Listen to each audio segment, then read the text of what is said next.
Hai Sobat Sukses, di masa pandemi Corona, bayangan resesi membuat takut banyak orang. Beberapa orang mungkin sudah mengalami bagaimana rasanya kehilangan pekerjaan, kesulitan ekonomi, atau kebangkrutan usaha. Tapi di sisi lain, beberapa jenis pekerjaan dan bisnis akan terus bertahan dan bahkan berkembang meskipun status PSBB telah ditetapkan.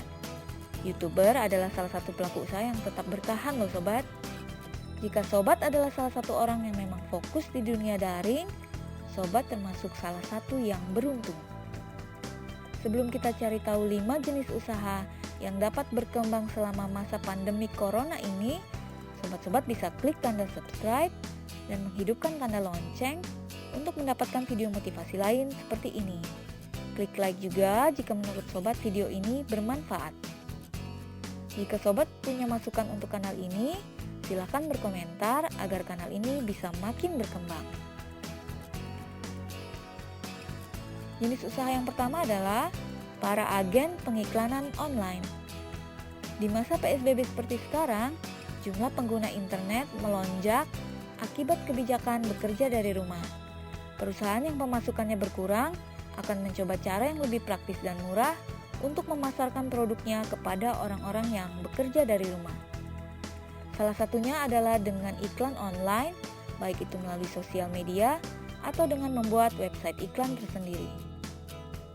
Media sosial seperti Facebook, Instagram, serta penyedia domain seperti Domainisia atau Hostinger Indonesia akan sangat berpotensi mendapatkan keuntungan dari besarnya kebutuhan pembuatan laman iklan dan situs online ini. Jenis usaha yang kedua adalah para penggiat sosial media. Banyak orang yang bekerja dari rumah tidak sepenuhnya bekerja. Seringkali mereka melarikan diri dari kejenuhan untuk membaca tulisan di blog, berselancar di artikel Google, mengagumi foto-foto para influencer di Instagram, berjoget di TikTok, menonton Netflix, mendengarkan podcast, atau menonton motivasi sukses di YouTube seperti sobat sekarang ini. Di masa PSBB seperti sekarang, Facebook, Instagram, TikTok, atau Netflix mungkin akan mencatatkan keuntungan paling besar di tahun 2020. Para YouTuber kenamaan seperti Atta Halilintar, Rans Entertainment, Mbak Pau, atau Jerome Mantapujiwa akan mendapatkan keuntungan yang sangat banyak karena akan ada lebih banyak subscribers yang menonton iklan pada kanal mereka saat ini. Jika sobat memang bercita-cita menjadi content creator, inilah saat yang tepat untuk menambah subscriber dan jam tayang. Yang ketiga adalah para pemain saham profesional. Biasanya kita hidup mengikuti tren, termasuk dalam keputusan membeli saham. Kita membeli saham pada saat IHSG sedang bagus-bagusnya dan menjualnya begitu tahu IHSG sedang bergerak turun. Pemain saham profesional tidak mengikuti arus. Ada salah seorang pemain saham profesional di sekuritas saya yang sangat senang pada saat pasar saham berwarna merah. Dia justru membeli saham-saham blue chip di masa yang sulit ini.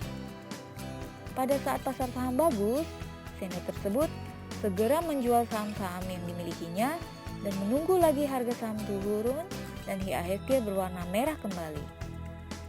Banyak orang berpikir untuk membeli saham di saat kondisi ekonomi sedang bagus. Kenyataannya, semua miliarder yang mendapatkan untung besar dari saham memperoleh keuntungannya dengan membeli saham di saat perekonomian tidak begitu baik. Dengan demikian, mereka mendapatkan kenaikan harga saham yang sangat besar begitu IHSG kembali biru dan kondisi ekonomi kembali stabil. Yang keempat adalah para pengajar dan konsultan profesional. Jika sobat berprofesi sebagai pengajar atau konsultan profesional, mungkin pada awalnya sobat kecewa karena banyak kelas, seminar, atau konferensi ditunda akibat wabah corona dan kebijakan PSBB. Tapi jangan menyerah, masa bekerja di rumah seperti ini adalah kesempatan yang sangat baik bagi sobat untuk menyelenggarakan kelas atau bimbingan secara daring. Sobat bisa mengadakan kursus online melalui media konferensi seperti Zoom atau media lainnya. Yang kelima tentunya adalah para ahli coding dan pembuat aplikasi. Jika sobat sudah cukup ahli dalam coding, sobat bisa menciptakan website atau aplikasi sederhana yang praktis bagi banyak orang yang jenuh di rumah. Sobat bisa membuat game ringan misalnya, atau sobat bisa membuat aplikasi berbelanja online. Pada saat PSBB seperti ini, banyak usaha di bidang kuliner atau usaha rumah tangga masih berjalan. Namun, baik rumah makan, toko, atau penyedia jasa domestik ini sepi pelanggan karena konsumer kesusahan keluar rumah. Sobat bisa menyediakan aplikasi atau website menu restoran atau menu toko grosir misalnya untuk membawa restoran atau tempat usaha kepada para pelanggan. Website dan aplikasi ini disebarluaskan secara online melalui Facebook, Instagram, blog, atau media sosial lainnya. Sobat juga bisa menawarkan kursus membuat website atau kursus membuat aplikasi bagi para pemilik usaha yang masih gagap teknologi. Selain mencerdaskan banyak anak bangsa, sobat juga akan menciptakan banyak pesanan gosen baru bagi para babang ojol yang kehilangan orderan penumpang akibat larangan berboncengan selama PSBB. Mungkin tidak semua dari kita memiliki kapasitas untuk melakukan seluruh jenis usaha tadi. Tapi intinya sobat jangan menyerah meskipun masa pandemi corona ini seakan tidak ada ujungnya. Apakah sobat bekerja pada salah satu dari 5 jenis usaha tadi? Tuliskan komentar sobat jika sobat tahu bisnis lain apa yang juga makin berkembang di masa pandemi corona ini. Sampai jumpa di video motivasi berikutnya. Jangan lupa like, subscribe, dan tekan tanda lonceng ya sobat. Salam sukses bersama.